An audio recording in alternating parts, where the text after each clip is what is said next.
Chemsky. Sports Radio 101.9 FM and Sports Radio 66 WFAN.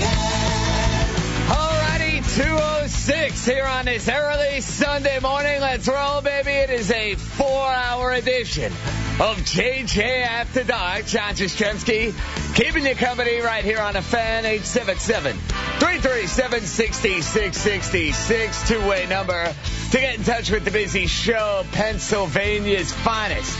My main man, Matt Casey. Across the way on the other side of the glass, the mighty Max Herman. With the updates every 20 minutes. We're with you up until 6 o'clock. Bobby Salter and the Public Affairs program coming your way then. The Fan right here in New York City. And for all the New York Mets fans out there, what a difference 48 hours makes. My goodness. Think about what you were saying. Think about what you were doing if you were a Met fan before the trade deadline, before this weekend against the Washington Nationals. The Gomez trade that wasn't. Wilmer Flores crying at shortstop. Met fans down in the dumps about their entire situation as a whole. You squander a 7-1 lead against the San Diego Padres. You lose 2 out of 3 to the San Diego Padres. You face the uncertainty of what's going to happen here over the weekend.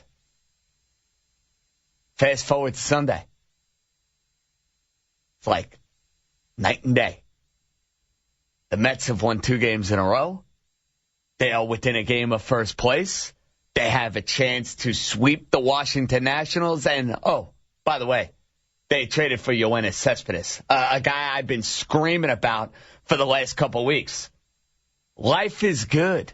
Believe it or not, life is good if you're a fan of the New York Mets. This team, in the short span of just 48 hours, has a lot going for it. Friday and Saturday night are 2 of the best wins the Met franchise has had in a very, very long time. You get the Wilmer Flores walk-off home run on Friday night, an incredible moment out at Citi Field. And you follow it up with a terrific win on Saturday, a game that the Mets do not win over the last month. You fall behind 2-0. DeGrom, who has been exceptional for the Mets all season long, really doesn't have his ace stuff. You could tell right out of the get-go. 30-plus pitches in the first inning. Control not there. Command not there. You're thinking, oh, geez, it's going to be a rough night for DeGrom. It's going to be a rough night for the New York Mets. But DeGrom, to his credit, is able to settle in the ball game, and Lucas Duda is able to be the hero, the offense, and then some. 2 big home runs, and then a game-winning double in the bottom half of the 8th inning, going the opposite way, showing you the power, and give Lucas Duda credit, because this is a guy that was getting killed for looking like a deer in the headlights. I was saying it over the last month. I think many of you were saying it watching this guy play day after day after day. He looked overmatched at times. He looked clueless at times. But Terry Collins, after the additions of Juan Uribe, the additions of Kelly Johnson, issued the edict last Sunday against the Dodgers. You better hit or you're going to be on the bench. Doesn't matter what your name may be, because the Mets have options at their disposal. I think Lucas Duda took that message to heart. I think Lucas Duda figured out and realized, I better start hitting. I better do what I'm paid to do, which is hit the ball out of the ballpark, which is driving big runs for this team. And really, for the first time since the month of April, Lucas Duda looks like the player we saw in the second half of this year. And if the Mets can get that version of Lucas Duda throughout August and September, with the addition of Yoenis Cespedes, with Uribe being in the fold, with Kelly Johnson being in the fold, with Darno coming back.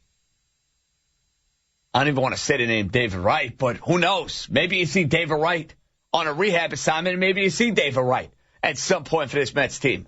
The narrative has changed. It is amazing how the narrative has changed over a 48-hour span. Now the Met fan jumping for joy. The Met fan pumping their chest, feeling good. You should feel good. Citi Field, I've never heard that building as loud as I heard it Friday and now here on Saturday. Place was jumping from the minute the opening pitch happened with Jacob deGrom on the mound. Minute you saw that first pitch, the two Duda homers, the Duda double, place going crazy. And to go out there and win these first two games against the Washington Nationals, enormous. And if you could go out there and win on Sunday, you'll look at the standings, final 2 months of the year, this New York Mets team will be in first place. Tied for first place with 2 months to play.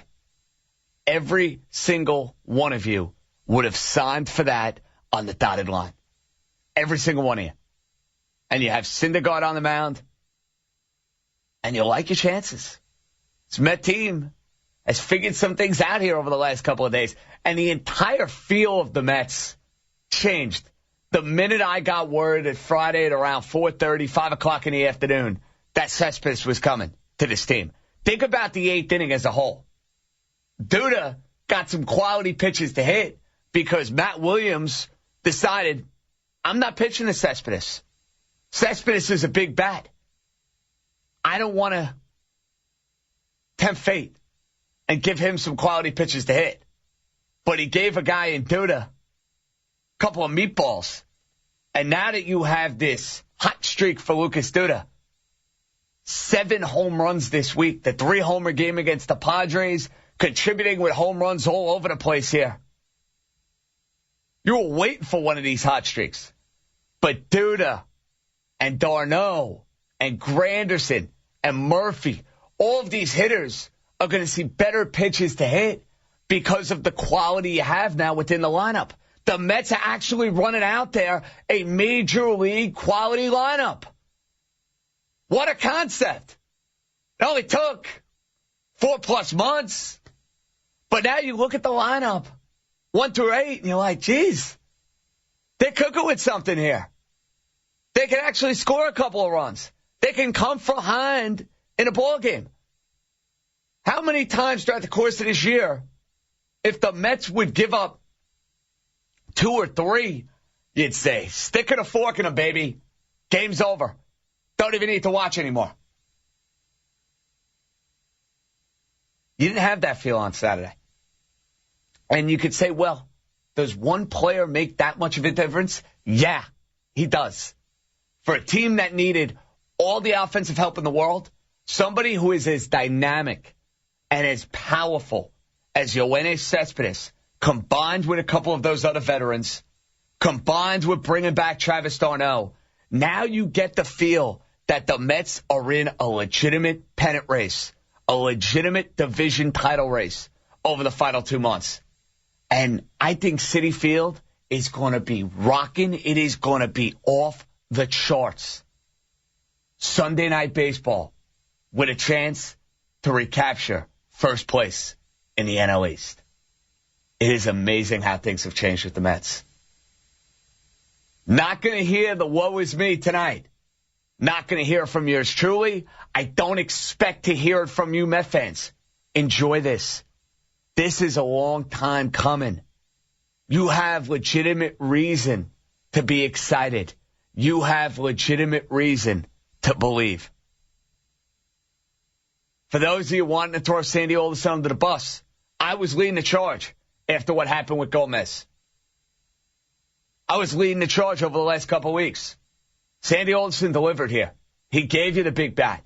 He brought in veteran pieces. You know that the pitching staff is good enough. He gave you Clippard in the 8th inning. This Met team's ready to roll. Are they going to be good enough over the final 2 months to overtake the Washington Nationals? Only time will tell. But they have a much better chance of doing so compared to what the case would have been, let's say, 2 or 3 weeks ago, a month ago, when they were running out a lineup that featured Eric Campbell and John Mayberry Jr. Think about this for a minute. They were running out a lineup against Clayton Kershaw, a week and a half ago, that had Mayberry Jr. and Campbell 4-5. Now you have Cespedes, you have Duda tearing the cover off the ball, you have d'Arnaud, you have Uribe, Kelly Johnson. It's actually like watching Major League Baseball. And with that pitching, you get in the playoffs, you're dangerous. But you got to get there first. And for the Mets, job well done. For Sandy Alderson, job well done. And I hope that you Met fans are not negative Nancy's. I hope that you're ready to buy in, because this guy is ready to buy in. A lot of Mets to get to. Tremendous 48-hour stretch for the ball club. It's amazing how things have changed. Wednesday and Thursday was as bad as it gets. Friday and Saturday, as good as it gets. Get to the Yankees. Rough loss on Saturday against the Chicago White Sox. Why, I am just jumping for joy at the prospect of seeing Luis Severino. We'll get to the Yankees and what the division is going to look like for them over the final 2 months of the year. And, of course, we'll get it rolling with your calls. 877-337-6666. We get JJ After Dark rolling right after this. MasterCard and